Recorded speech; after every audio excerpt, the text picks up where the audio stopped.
Okay, hi everyone, good evening. Just checking you can hear me.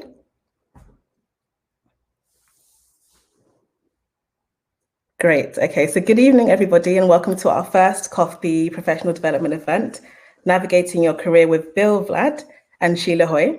My name is Jennifer Amankwa and I'm the VP for Programming. So introducing tonight's speakers, we have Bill Vlad. So Bill is the founder and CEO of Vlad & Company. Bill started the firm 14 years ago after spending a career in investment banking and corporate development. He leveraged his entrepreneurship nature in boutique recruitment firm with a focus on capital markets and hasn't looked back since.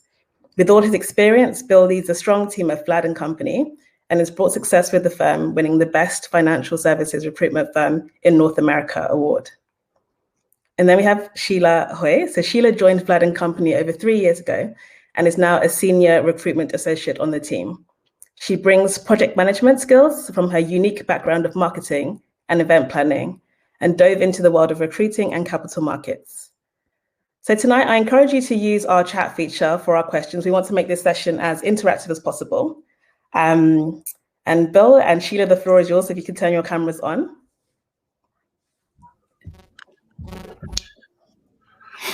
What? We were not supposed to dress up for this? Sheila, where's your St. Pat? What? Oh, I messed up. you guys got me on that one. It's an hour long. We might as well have a couple of chuckles as we're going through this as well. Thank you very much to the team that put this together. It's not easy assembling hundreds of people, and less so to do it remotely with new technologies. So please apologize. I'll apologize in advance, and please have patience with us. I'm at home, and I have some kids upstairs that are going to be eating dinner any second, so you may hear a little bit of crying in the background even. What I'll do is I'm just going to ask Sheila, if you're not, you could put yourself on mute. We'll probably end up getting less feedback, and we'll get right into it. I was told that what I should do is share my screen, and I will do so in just a few minutes. First of all, Vlad and Company, for those of you that don't know us, we are a financial services recruitment firm, and we've been in the Canadian marketplace for about 14 years. But we're trying today, the purpose for today is to share a bunch of information that we know about in the marketplace. It's a very dynamic time to be maintaining an established team, retaining your talent. So if you are listening to this call and that is your role, building your own franchise and working with a team of people, it's very challenging. It's equally as challenging to go out and hunt for new opportunities. And so Sheila and I have gathered around the water cooler all the different ideas and different experiences that we've had, as well as those that we've gathered from other recruiters in the marketplace, some of their experiences and candidates' experiences that have been shared to us. So this is an imperfect science. This is probably statistically insignificant in many ways, in that we can't tell you with absolute certainty that all the variables that we're going to talk about are set in stone. But they are definitely trends that we have witnessed, experienced. And what I want to try to do is separate the systemic from the unsystemic, stuff that's going to continue with us as we come out of this pandemic, and trends that we hope will be dropping off and we not see anymore as we come out of this pandemic. Regardless, we're in it. So we're navigating a journey in this together. So without further ado, what I'm going to do here is jump to this. And what I have is a Sheila, take yourself off mute. Can you see that okay? Yep, I can see that. Okay, that's great. So we have a lot of different aspects that we can get through, but we've broken it down into two areas: employee management, and then a little bit later on, we're going to talk, we also have recruitment management. And the difference being is the employee management is stuff that we're seeing with the current team that you have in place, the current work environment, the culture of teams, the stress level that is out there, and how people are dealing with the teams that they're working with today. And on the recruitment management side, this is about the trends and the trends that we've been seeing in terms of how to recruit, who's recruiting, what are they recruiting for, the systems by which they're doing this, how have they changed. And I think it's probably best to start with this, the recruitment management. All of us have careers that we're trying to manage and move forward. Not all of us are managing other employees. So I'll spend a disproportionate amount of time on these various aspects, and then we can jump into the other space at the end. One thing that I recognize to my team is that as I'm making these presentations, and I have the PowerPoint in front of me, but I can't see the backstage as easily.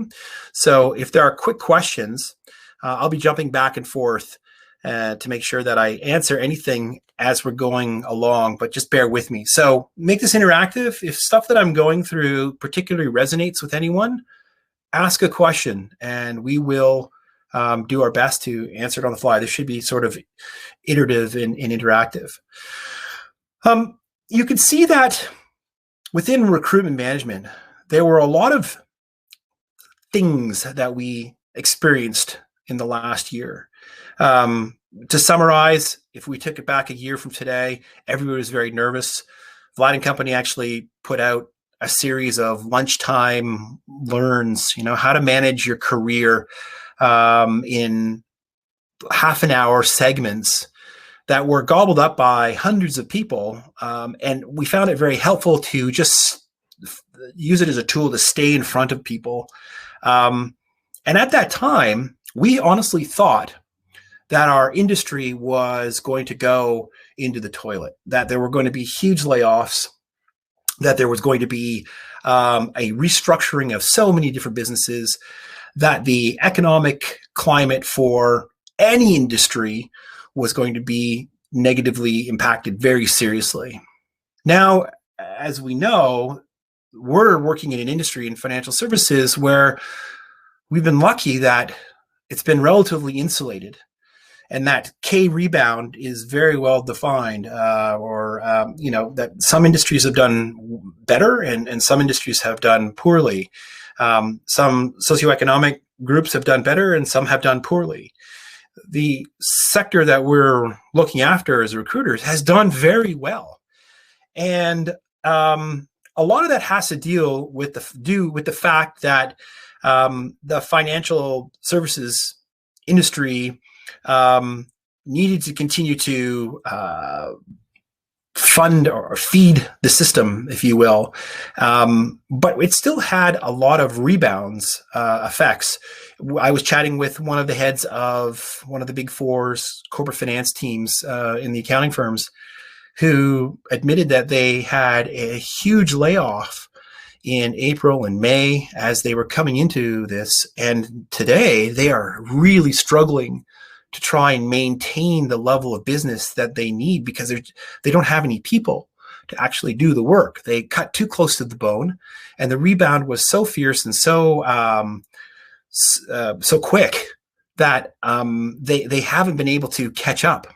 That's a good thing in one sense, but it's really playing havoc on the value of resources, human resources, and the duration and length of recruitment processes. That experience has been shared almost across the board. If we take a look at the big banks, I think we all know that they said, we're not going to do any layoffs during COVID. And that's fine. They've pretty much kept their word on that. What was behind the scenes was a lot of contract work that wasn't continued, which took care of some of the excess capacity. We don't know whether or not that is going to come back. That's probably about 12-15% of the bank's workforce in some areas. There's also been a lot of attrition at the top end, people retiring, leaving, and they haven't been replacing those bodies. Everybody kind of took a step up, but there hasn't been a great deal of recruitment at the banks at the bottom level to kind of feed that progress. Yet the banks have been doing a very aggressive job in hiring new undergrads, young people into the business. They haven't stopped that. However, and we'll see this a little bit later, the energy of the student body has changed as a result of COVID as well. Their interest in this space has changed, possibly forever. The interest that people have of getting into those traditional, I would say traditional, but the roles of consulting, direct finance, they're actually at historic lows. And we'll speak to why in a little while. But with the banks not actually letting anybody go, that has created a little bit of excess. Some people call it fat, latent energy, that they're not as efficient as they could be because they've kept the word in terms of retaining the individuals that are there. But what has happened is that the other firms than the financial institutions, which are vast, small boutiques, the buy side of the street, so asset managers and private equity and the corporate development side of teams, they've been picking off those talents at the bank. And over time, the banks have gotten themselves into a position of being a little bit more efficient because they are learning to do more with the tools that they have introduced in the last year. They have fewer bodies than they started off with in April and May of last year because of attrition and because other firms have hired them off. But they may not be the right individuals on the street. Okay, so with that kind of like backdrop of where the financial services sector is, we'll go through some of the trends that we've seen. I'm not going to speak to every one of them. If you want to see this, by the way, it is live for us to take a peek at.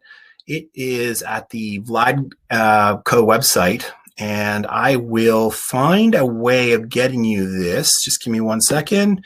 It is vladco.com/retention-hiring-finance. It's a complicated link because it's actually not live for the general public. This is just something that we have on our website, so we all know where to find it. That's why I had to rhyme it off to you. If you want to read through any one of these, please go ahead. The way that we structured it is we have these key highlights, and then if you click on any one of them, you'll get some further thoughts in terms of how each one of these aspects measures up. So what is important to a vast group of people here that we can share that the majority of people will have interest in? Let's go down to the second one, which is firms are exploring different candidate sources and profiles. The schedule, the recruitment schedule and volumes are changing. Feel free to take a peek at that at your own leisure. But I think the one that I wanted to start off with was, who are our clients actually looking for and how are they finding them? I think it's safe to say that there has been a drive to diversity and inclusion on many different platforms. What we have seen in the past 14 years since I've been in business is there was a lot of external pressures through governance, through pressures from organizations to get the machinery within financial institutions to change the way that they hire and who they hire and how they motivate and how they mentor and sponsor and all those important variables. But what we have seen, I think, in the last year is a lot of those efforts internalized. And instead of actually being told from the outside, here's what you have to do, is employees inside organizations are taking a much more active approach to saying, no, forget it. We're going to change it. I'm part of this company. I'm going to make sure it's going to change. We're seeing that at many more of our firms, our clients that we work with. We get pressured to try and move the needle when it comes to diversity and inclusion. And what we recognize quite often is that our clients aren't in any position to action those wishes or desires. There's a lot of vocalization, but they don't have the systems inside. And so we need to be very careful where we tread, because we could be set up for failure by the sheer fact of taking an opportunity to source talent for a client when the client doesn't have the structure and systems in place to make it successful once the person is hired. And so internally, a lot of people are taking the role of making sure that their firms themselves have a better representation and better systems in place to absorb the inbound, diverse, inclusive candidate pools. And what that has meant is that some of our clients have said, if we're going to change the needle, move the needle, whatever the terminology is, we can't keep looking in the same places that we've looked in the past. So a couple of things. The fourth one here, changes in job function. What has happened in some firms is they've changed what each individual task at a firm does so that they can actually broaden the functions out, which will allow them non-traditional type of individuals to apply for roles, which could then change the dynamics of their team. I'll give some examples. Some private equity clients of ours have brought in new definitions for value creation. It's a kind of a buzzword out there in the marketplace. And by saying value creation, you can then start to source candidates from a different pool than consulting and investment banking, which has historically, a demographic to it that isn't moving the needle. So by titling something value creation, they've been able to actually source more technical individuals to come into their teams. And that will allow them to source engineers or historians or English majors or any number of things, depending on what their portfolio is. And that's, have you repeat the link again, just for individuals who might have missed it the first time, just the link on the Vlad site so we can all kind of get there. Yeah. The link is Vladco, so VLAADCO.com/retention-hiring-finance/ terrible. It's not a marketing piece. We probably should have named it something similar, but we didn't expect to actually be sending it to the bigger ether. And I think that Jennifer and the team can probably forward it around as well. At one time, we did send it over to them. So changes in job function have occurred, which if you're going to try to change the dynamics, you're going to have to look in different pools. The definition of diversity is broadened but remains elusive. Here's a bone of contention across many different industries. But what we have seen is that there has been year after year failure to change any of the dynamics within particular teams. In the last year, at least, we have seen ratios or formulas or whatever way you want to look at it change, albeit slightly. But I think a large part of that is because they've changed the definition of what is diverse. And that's a good thing in one sense, but it's also allowed some managers to cheat the system, if you will. If you really take a look internally, their client-facing, forward-facing professionals really aren't any more diverse than they once were. Now, they want to be. The problem is the access to talent isn't as it's getting more robust. Their systems internally haven't changed quick enough to absorb those individuals. So they've got a lot of work to do to bring them in and to get them working effectively within their channels. But what it's also done is it's made companies internally recognize that it isn't just a quick fix, that there needs to be some real structural reformation done. And part of that starts at the board level and working it way down to senior management. But a lot of it has to deal too in terms of new graduates and how they're actually bringing the new graduates through the system. And having people inside the businesses take ownership and demand change from their own employees, for their own employers, is helping out a great deal. A reciprocal effect or a corollary impact of this is that it's changing some of the dynamics in the recruitment process. We heard of a situation just a couple weeks back where a associate, I believe it was an associate level person, doesn't matter, it was some level, and they were deemed a diverse candidate. The range in the marketplace, top end of the range, was $300,000. Okay, they had to sign this person up for 450, a guarantee, 150%. Was that right? It's not 150%. It's 50% greater than their top end of the range of what the market is. Now, is that going to be a trend that's going to continue? Don't know. It definitely did create a kind of high watermark, but that person was also extremely competent, great experience. So what I had to share with the client was, you are paying for a top tier individual you can't burden the exercise of diversity because you pay that person top dollar. They were one of the brightest people in kind of our records for that particular role. We weren't involved in the transaction, but we heard about it. And so what we have to do is, as recruiters, is spend a lot of time with our clients, making sure that we differentiate perception from reality. That story that I've just shared with you will perpetuate.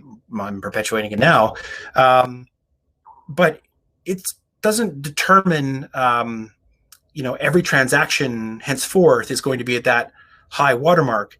But it definitely is a new dynamic within the marketplace, because the supply and demand equation for recruitment hasn't changed. It's still very challenging to find trained professionals that will help, that are hireable, that are able to move, that are willing to move, that meet the diverse, and I'm using air quotes, criteria.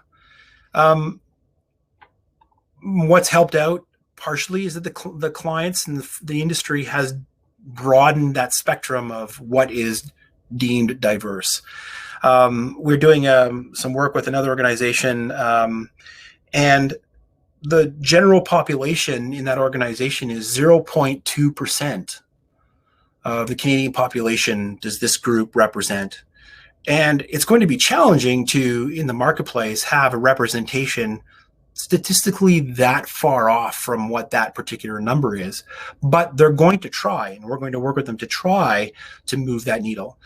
But you can't really get overnight change unless you have more of those internal influences occur, where they're ensuring that their management isn't hiding behind stats and making sure that the impact is felt with real numbers, not just with changing definitions.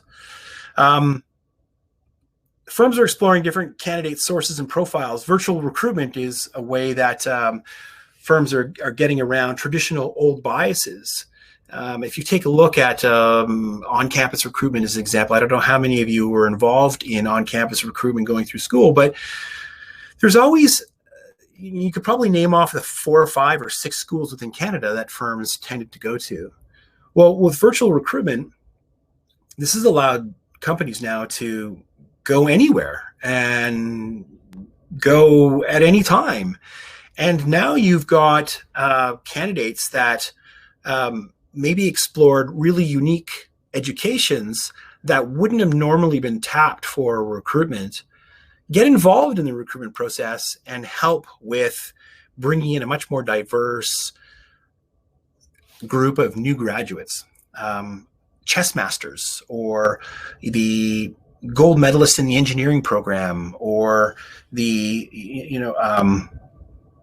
Olympian that was maybe traveling and wasn't involved in the on-campus recruitment. They can now get involved in virtual recruitment. So it's leveled the playing field, but it's also exposed a great deal of those traditional biases that were in place. Why are we hiring from school A or school B almost exclusively? Why is it that it's only these particular programs that can individuals with other backgrounds not have just much of an impact to a diverse client base?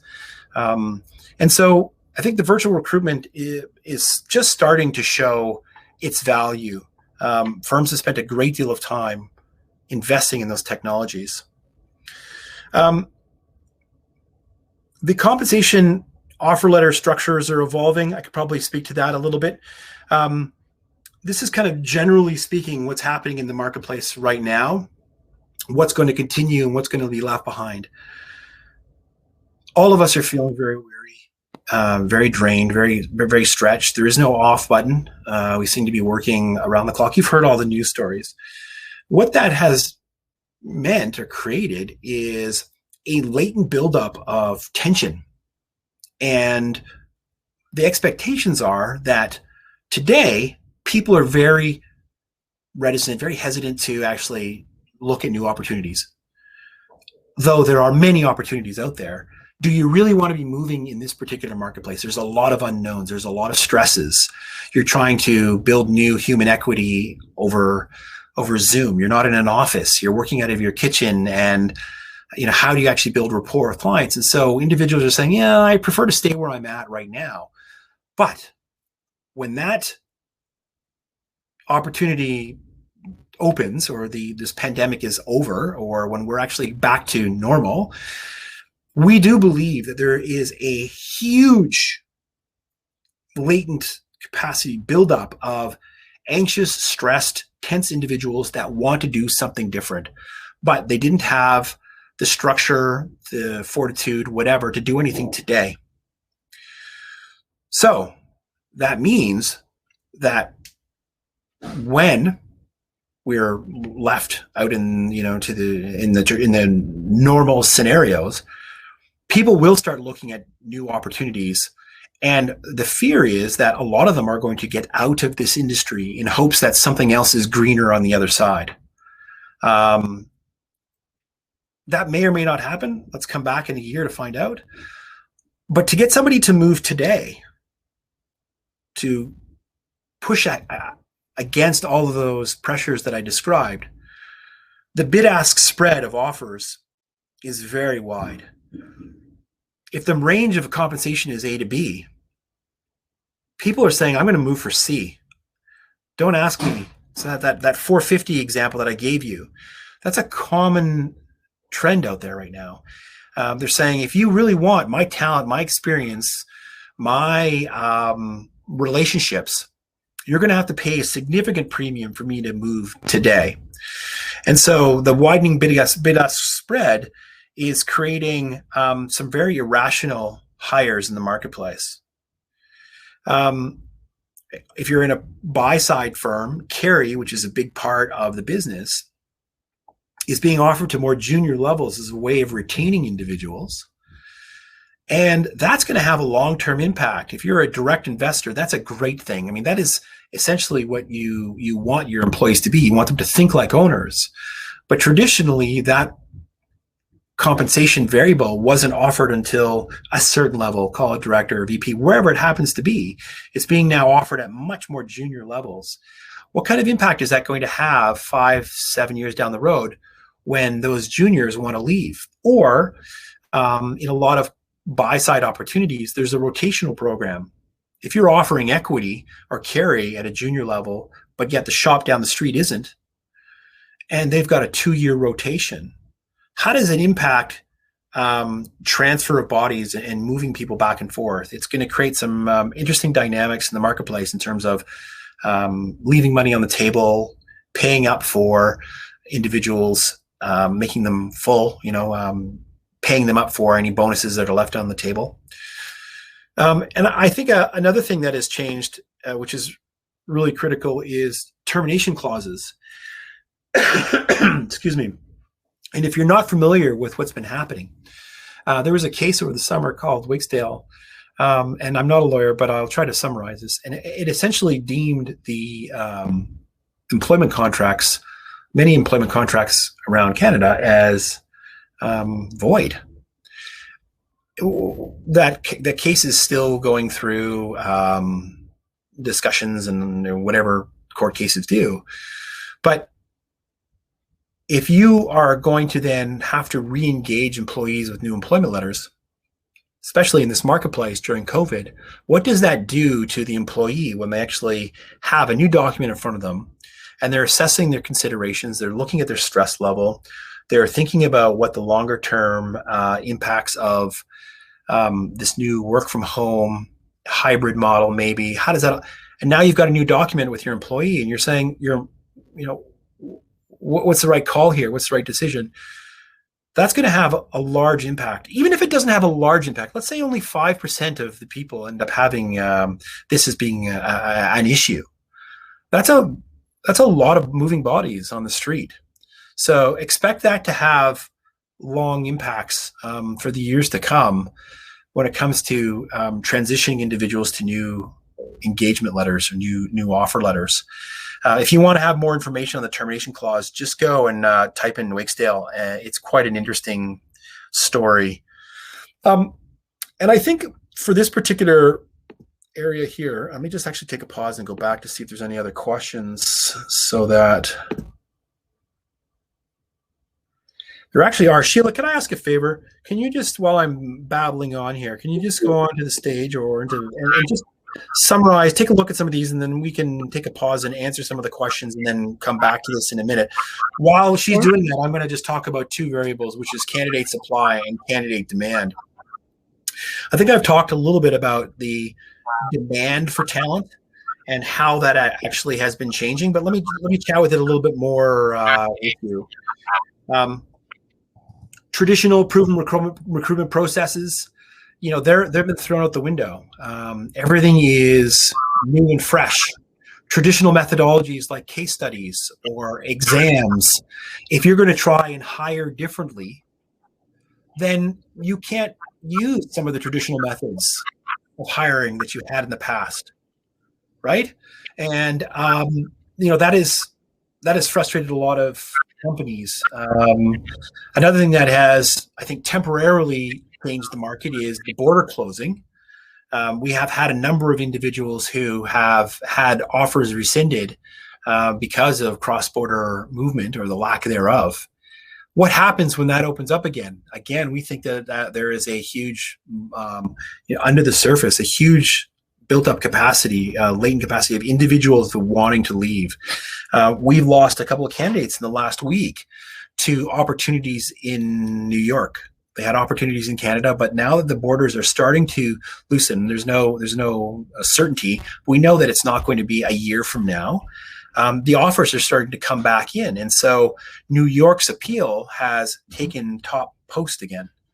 I think there were a lot of Canadian firms that gobbled up local talent, thinking that they've actually acquired individuals that they would have had the brain drain south of the border taken care of. In actual fact, they've only just delayed the inevitable. We expect to see a lot of individuals leaving south of the border, which is going to leave empty chairs and opportunities here. There's been a change, too, in what the sweet spot of activity is. If you were to take a look at on the buy side, 10, 14 years ago, pension funds and large private equity firms, the large ones, were just starting to change their formula on compensation, especially the CPPs and the teachers. They were under market for up until that point, and then they really started to pay up for individuals. And there was a good decade in there where they were the place to be. It then changed over and it graduated into some of the more startup, nimble, family office, more agile spaces. What has happened now is a movement to the middle, because on the one side, it was too big and too bureaucratic to really make an impact and to really be seen. You were a cog in the wheel. Yet on the smaller end of the scale, there wasn't the certainty and there wasn't the ability to mentor, and you had a lot of wondering where the next paycheck is going to come from or where the next source of fundraising is going to come from. What we see now is in the middle, where the attention and the demand is. They're wanting firms that they're a little bit more nimble, not so large, nimble where they can actually have the ability to move around into a few different areas, but not so large that they get lost in the shuffle. And there's enough people around to be able to learn from, and they've been around long enough that they know that when they come to work on Monday, the shop is still going to exist. So a bit of a move to the middle, if you will. Will that change once we go back to normal? Yes. Where and how is it going to change? I'm not really certain, but I know that hot spot, if I can say anything, it's changed. The 15 years we've seen it move 3 times, and I'm expecting that to happen more so down the road. Let's go to now the candidate supply, because this impacts a lot of people looking for roles, saying, all right, well, there's been some systemic changes in the work structure. Where are individuals coming from? I think we talked about the sweet spot, the family office, the immigration issue, tighter work visa controls. The area that is probably in most demand right now, and the one that you can actually quantify the easiest, are those roles that have relationship built into them. Technical knowledge today is becoming more of a commodity. That's almost like table stakes. Being able to show up to the game and know how to do something, that actually used to be very important. Do you have a strong technical person? Now that with technologies, especially the speed up over the pandemic, that has almost become table stakes. You have to know technically how to do it, where the real magic is. Can you get a meeting? Can you get the fundraising? Can you get the deal? Those relationships are worth gold. And so if you're in any role currently where relationship management and building relationships is part of your portfolio, you're sitting on a real asset of value. If you're not in that space, if you're kind of working in the back office or you're technically providing a valuable service, I would say that if you were going to diversify your career, if you're going to work on your career, find ways of generating relationship development as part of your toolbox, because that is a skill set that we have recognized is lacking. Private equity firms, as an example, they had a tough go at the beginning, saying, "Are we going to be able to fundraise? Are we going to be able to go out to the street and raise the money that we need to raise to do the deals that we need to do if we can't actually see people and look in their eyes?" If you're going to sell a business or buy a business and you can't actually see the facility or look at management, then how do you make decisions? If you're trying to actually build new business lines and you don't have relationships, you're not going to get those meetings. People are not going to pick up the phone. They're not going to have a Zoom call with you. It's very, very easy to deflect and to say no. So build your repertoire of relationship management skills. I think that is one of the key drivers going forward over the coming years, if we've noticed anything. If it seems like I'm all over the board, I am, because there's a lot of things in here. I'm trying to address to a large group of people many different variables, and I could spend hours and hours rhyming off any number of these, but I'm just trying to touch on a few. Let's go now to the employee management, because this is now probably for all of us. We have a team of people that we work with. We probably have some people that we have to manage. How has that changed? And how is it going to impact us in the next 2, 3, 5 years? One of the things that has taken precedent is hiring. People are they've cut to the bone back last year, and now they're struggling because there's way too much business to be to manage with resources at hand, and so they're looking to hire. But what I think a lot of firms are failing to do is taking into account the value of the assets they have in the seats that they already own. Employee retention has never been more valuable. That's a bold statement. Let's just say that employee retention right now is extremely important. Recruiting, and I don't just mean using a recruiter, recruiting is expensive.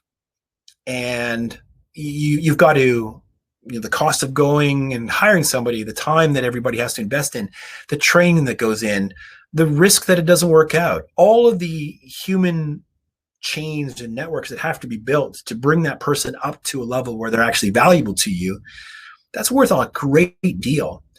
And a lot of firms have screwed up how to manage and retain the current teams in place, assuming that, we had team meetings once a week.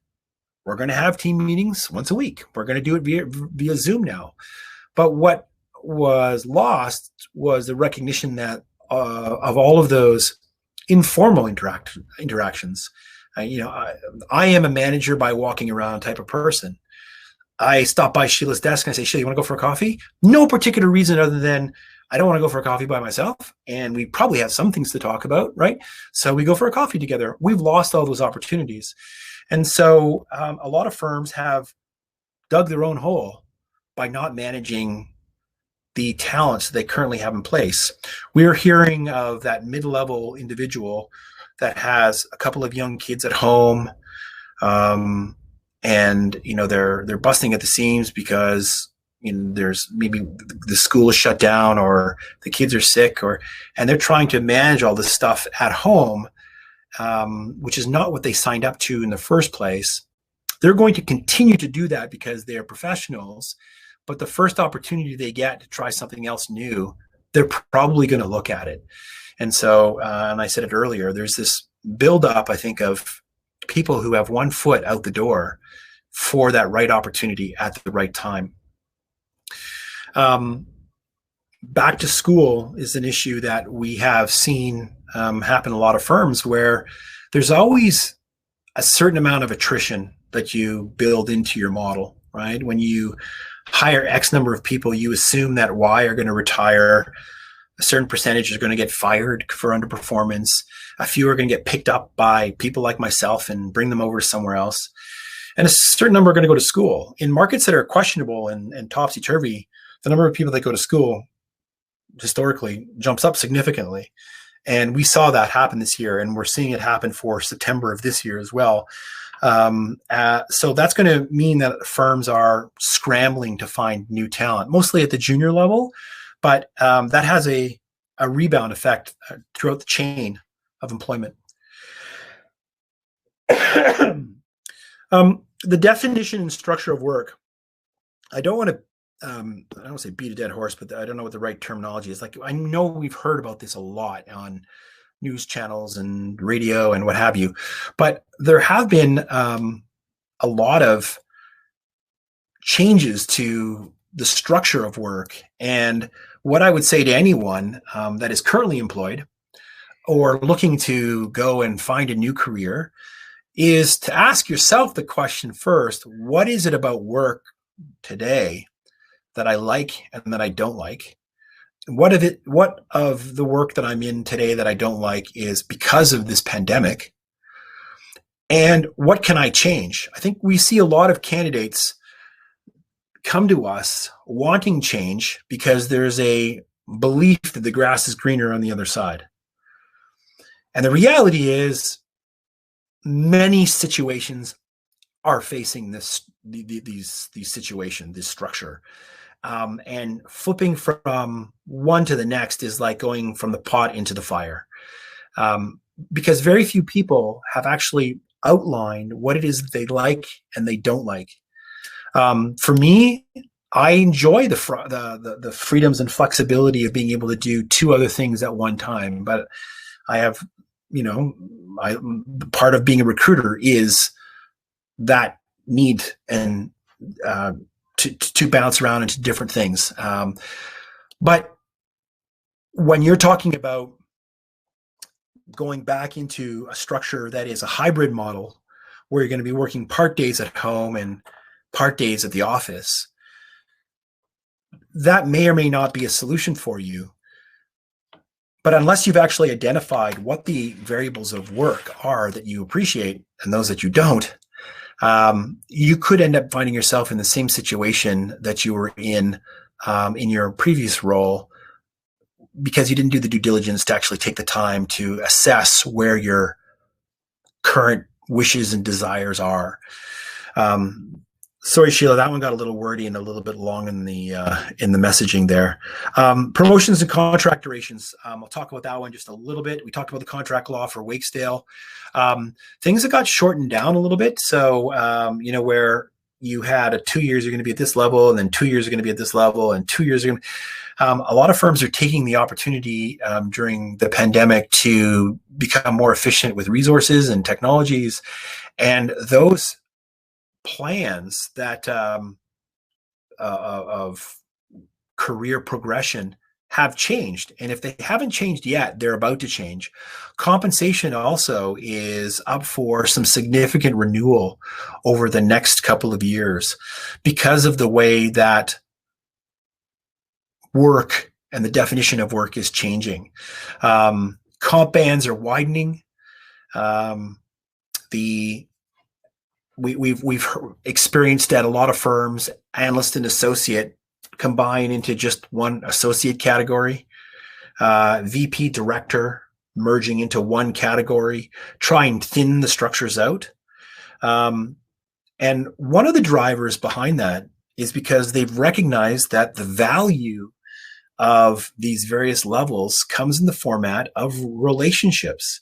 And so they're trying to actually carve out employee organizations so that those that are driven off of relationships get compensated the most. So take a look at how your organizational structure is today and whether or not there is going to be any new format or new structure in place down the road.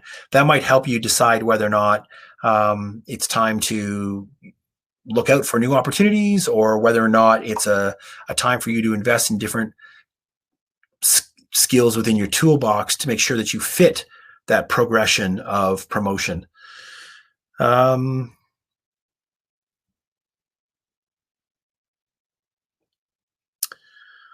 think that is all for that one. Many firms breaking into new things. We talked on this a little bit earlier, but the amount of news and information that's being shared with companies now about who their clients are is getting better, and the way to quantify the value of that client is getting better. And so as a result, firms are putting resources to solving some of their clients' desires and needs by changing up the products that they offer and diversifying some of the sectors they cover or the tools that they use to actually service the clients. We see that quite often in markets that are in turmoil.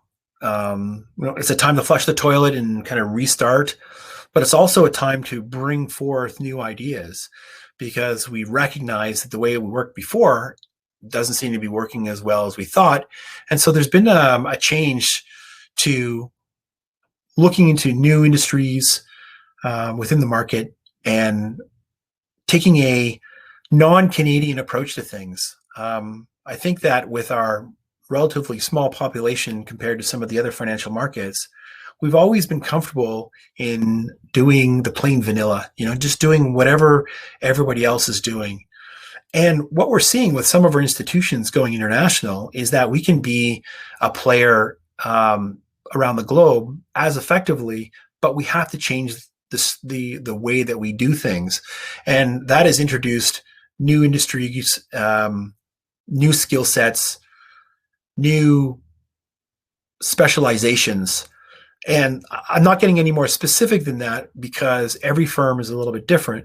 I use the value creation example. That's probably pretty benign, but you'll be surprised at the new products that are offered in buy side and sell side shops by virtue of the fact that they needed to try to do something different during the pandemic that will set them apart from their peers. That is a lot of babbling from me. I want to take just a second too and talk about the process of recruitment right now and how it's actually happening on the street. If you actually are going to take a look at new opportunities, how does that happen? What's going on? We have a historically high level of interest for opportunities right now. When we post something on Bill's Buzz, and if you don't know what Bill's Buzz is, by the way, we have a newsletter which goes out every Friday, which just talks about the movement on the street, who's moved from one place to the next. And we have a hot job or hot jobs that go on it, and people click on it. We have historically high numbers of clicks. People are very interested in looking at new opportunities, but the level of engagement has never been lower. Why? Because people are very timid and very risk averse. They're sitting at home in their living room or in their basement. Nobody's over their shoulder. They'll click and they'll look at different opportunities. But actually committing to a process is very challenging right now. And that's one of the things that recruiters look for a great deal, is what level of commitment do you have for the particular opportunity? Something that I'm hearing back from a lot of clients, and something that I would share with you, if you were going to do one thing with respect to how you showcase yourself, 10 or 15 years ago, it used to be about how do you show that you're different, right? What is it about you that makes you different than all the rest of the class that's going to be applying for this job? And I would say that today, what our clients want to hear more is, how are you going to solve the problem that I have? And it's a very different way of approaching a career transition. Historically, people would say, okay, well, here's how I'm different. I did this, and I did this, and I did this, and I did this, and I did this. There's kind of a chronological run through of who you were and what you were about. But what we're seeing more successful candidates use is a model where they do more research at the beginning about what the problem is the individual that you're meeting with is having, and you speak to solving that problem. And that has nothing to do with the pandemic. That has nothing to do with the current environment that we're in. That has been a trend that we've been seeing for the last several years. It's accelerated in the last year because on Zoom calls, you don't have that same interaction, that same casual approach. You're not in a room shaking your hand, having a laugh, whatever, and then getting into the material. It's usually, where do I look? I can't remember. Okay, it's in the camera here. And you get right to the point. And the more successful candidates we've recognized, and again, this is not statistically proven, this is coming more from an emotional position and what we believe to be true, is when individuals spend the time to talk about what that particular problem is that that firm is having and how your background can solve that problem. I think that if more people use that as a technique in terms of how they go out in search for new career opportunities, they're going to be over and above the rest of the class successful. Because it is very challenging to show your difference when technologies are eliminating a lot of your abilities to show your difference, right? I think that the Zoom call is a very visual call, but a lot of resumes now are being autonomized and personal information is being taken out. Portals are being used to try and get rid of filtering. And those are all important variables that need to be changed in our industry. But if you're going to have all those things change in our industry, the way that you approach positioning yourself in the market also has to change. So stop going through the chronological order and focus instead on just what the key aspect of that particular problem that you're sitting down to address, how you can best solve that problem for them. I have some questions here. What type of new trends are you seeing in the marketplace that are presenting new opportunities from an employment perspective? What type of skills should we be learning to potentially fill what type of skills should we be learning to potentially fill these roles? Well, I think I addressed that part with the relationship. I think the relationship aspect is the key variable right now. It doesn't matter what sector you're in. I don't know if you guys are familiar with the Dunbar number. It's a social scientist back in the 80s or 90s that said that the human mind only has the ability to maintain a certain number of key relationships. And with the advent of social media, the expectations were that those numbers were going to balloon, and they haven't. We can still have 8,000 people on our LinkedIn or whatnot, but the number of people that you can actually network with, that you can actually get some leverage from, hasn't really changed. And so if you could actually manage that small number of people and get the most amount of value from a relationship perspective out of it, that is probably the most impactful change in your career that you can do. We are a country that has, at one time, I don't know if it's still today, but at one time, the highest number of MBAs, HBAs, LLBs, CAs, CFAs, CMAs. Like, we just love letters behind our name. And those are all technically ways of diversifying ourselves or differentiating ourselves from the rest of the group by putting a bunch of letters. Well, over time now, that's just become table stakes. Everybody has that. What they don't have are key relationships. So I'm not saying don't do those. That's just sort of the, like I said, table stakes. That's just to get to being introduced to the panel. But if you can build solid relationships and invest time on how do you make the most out of good relationships, it's probably your best return on investment right there. Well, two more questions from earlier in the chat here. One being about how technology has changed the geographic pool when it comes to candidates. Not sure if this question was framed, within the context of the pandemic, but I think certainly something that we can speak to, just in terms of, I think, the willingness to hire outside of where the offices are actually situated, or being remote in terms of being able to work with the rest of the team. Yeah, any specific situation, Sheila, that you can speak to on that? Yeah, I'm happy to speak to that. I think we've seen more of an openness to that during the pandemic. I think certainly for companies that already have a reach that is in several different cities. So I know that we recently filled a mandate where the company was headquartered in Vancouver, but they were very open to having candidates sit in other time zones. And, candidates that were outside of Vancouver were not seen secondary in any way. They were actually seeing, other time zones as being a plus, given that they have operations that had, the breadth and reach that were sitting outside of the Vancouver time zone. So I think certainly, given the pandemic, there has been an openness to candidates who are sitting elsewhere.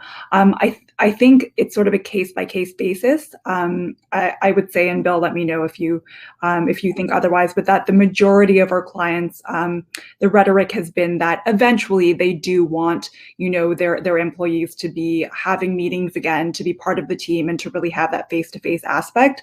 So it's sort of, something that we're figuring out as we make our way through the pandemic. But I think right now it's sort of yes, but with an asterisk in terms of, them eventually being in the same city to have that camaraderie with the team. It's a great question to ask in terms of finding out what the firm's culture is all about. Ask that question. If you're in an interview process, you will get very different responses from different firms. And what is clear to us, Sheila, I'm sure you agree, is I don't think our clients have the answers just yet. They don't really know. But just the philosophy by which they operate will give you a keen sense as to how they might work interactively as we kind of go into a less of a lockdown scenario. Somebody sent an email about progressing in their career with finance and a particular type of background. Derek, what I will say to you is more general to everyone else is as well. The best way to try to get a role in finance and banking in this industry is by dealing with a human. The amount of people who take it upon themselves to apply online to things and sending off into this black box of ether, just like send it in and hope that it actually gets to somebody. That is a really dangerous. If you feel like you've done 75 of those and, you pat yourself on the back for doing so, your run rate, the effectiveness on that is probably really low. This is still a people business. And what I have to remind people is that firms don't hire pieces of paper. They don't hire resumes. They hire people. And so when you're sending your resume through an online portal, you are just feeding into a system of checking boxes.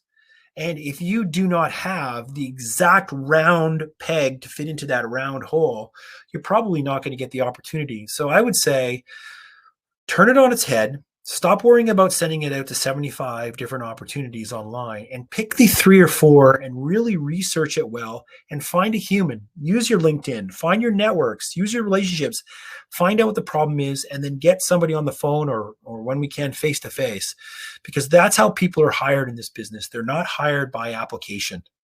And I think too often people in our community send off resumes as if it was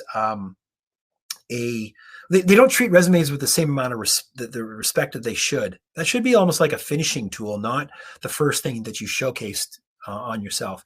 Because when you showcase a resume, it gives people on the other side a lot of opportunities to see who you are, but also a lot of opportunities to make assumptions and to start putting their own qualifiers on things that you've done. If you can present it yourself and then they see the resume, they would have a very different experience about who you are. So I'd say lead with who you are and follow up with a piece of paper as opposed to the other way around. Let's see if there's any other good questions out there. You know, I want to pass it back to to Jennifer and the team, because I think you guys wanted to do a bunch of networking as well. So I don't want to gobble up too much time. If you want me to answer some more questions, I shall. But it is now 6:08. Oh, 7:08. 7:08. And I think you guys have some breakout sessions that you wanted to do. Jennifer or anyone else?